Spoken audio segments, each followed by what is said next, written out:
Today at Deutsche Auto Parts, we're going to be changing the oil on a MK4 1.8T Jetta.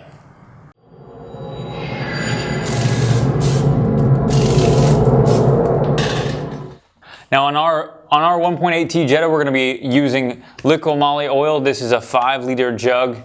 We have the OEM VW Oil Filter and then a magnetic drain plug. We have links to all of our kits for 1.8Ts in the description below. Alright, when we're under the vehicle, we can start by removing the splash shield. Now if we can take a look at this vehicle, we can notice that there's likely to be an oil leak in this vehicle. Since it's a 1.8T, it's most likely coming from the valve cover gasket and the cam chain tensioner seal all mounted up top, running down. As you can kind of see, it's all towards the back of the engine here. That's most likely the cause. We'll inspect that afterwards. It's always best to make sure that if you do have an oil leak, you address it.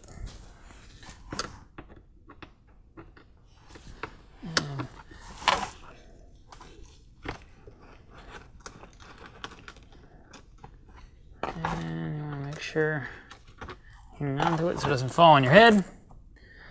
And once we get that out of the way, we now can see our oil filter right here. And so we can start by taking our 19mm wrench and cracking this loose.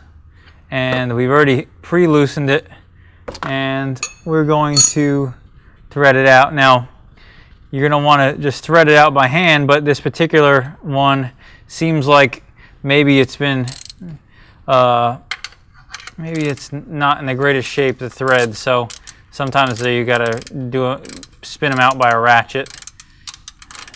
If you have to do that, it's probably likely that it's partially stripped, and at some point you might have to replace your oil pan if the threads aren't clean. So what you do is back it out to the point where you feel like you're getting to the end,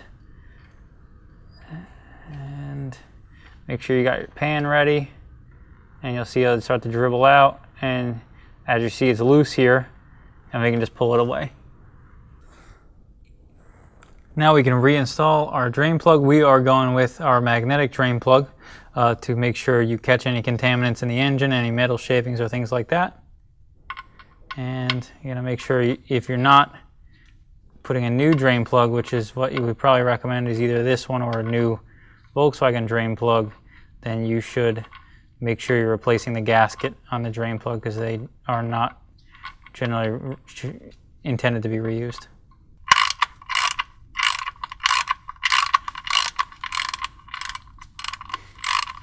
What's more concerning is if it doesn't tighten up. Well, yeah. Now, one thing we want to mention is generally you would not need to use a ratchet to tighten the drain plug in to thread it down, but again, this pan probably has some problems with its threads, so you want to be really careful. Make sure you torque your drain plug 25 Newton meters. If you don't torque it, you may end up stripping your pan.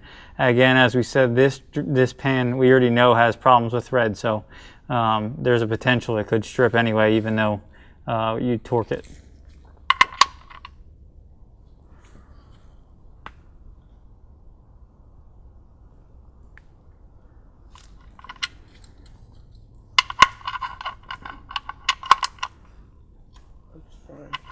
So here we are at the oil filter, and now we're going to take it loose. We're going to want to make sure we have our drain pan kind of centered underneath it, because you're going to get oil that runs down the front of the block and down. Now we're going to check it to see, based on how tight the drain plug is, we probably won't be able to loosen this by hand either.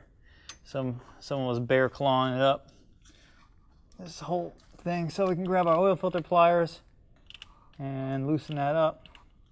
And again, once you get it to the point where it's loose, you don't want to use your pliers anymore. You want to loosen it the rest of the way by hand. So you're going to kind of let it drip a little.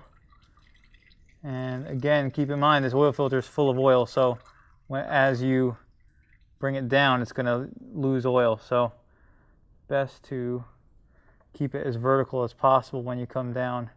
I know you got these hoses in the way, so you're going to kind of want to snake it down like this. And don't get it out of the way. Now, one thing I always want to keep in mind is, here's our new oil filter. We're using OEM Volkswagen one. That was a probably not a very expensive Napa filter.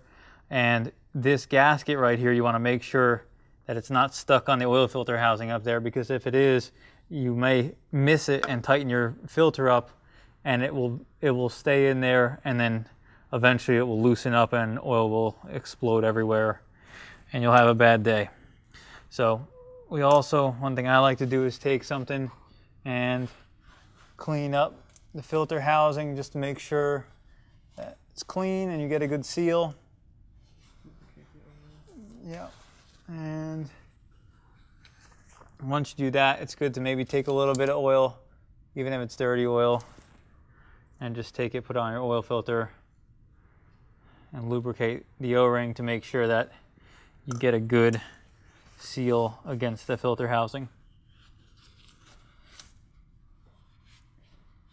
And now we can put our oil filter back on.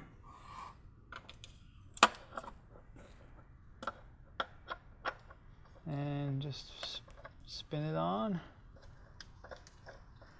And once you're done, get to the bottom and just tighten it by hand. You don't need to go crazy tightening oil filters.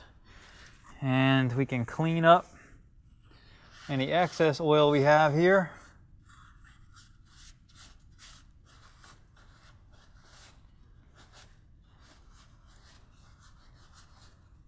And you are done. We're ready to go install oil.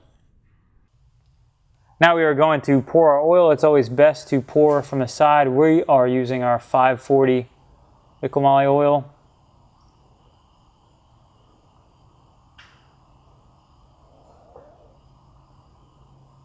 And our total on this engine should be about 4.5 roughly quarts.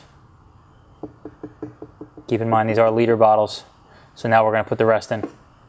Now we're going to install our oil cap and then start it up so we can check it. We want to make sure you start it up because oil will fill up the oil filter, so you want to make sure you check at the proper level. Thanks for watching. Be sure to subscribe and leave any questions, ideas, or feedback in the comments below.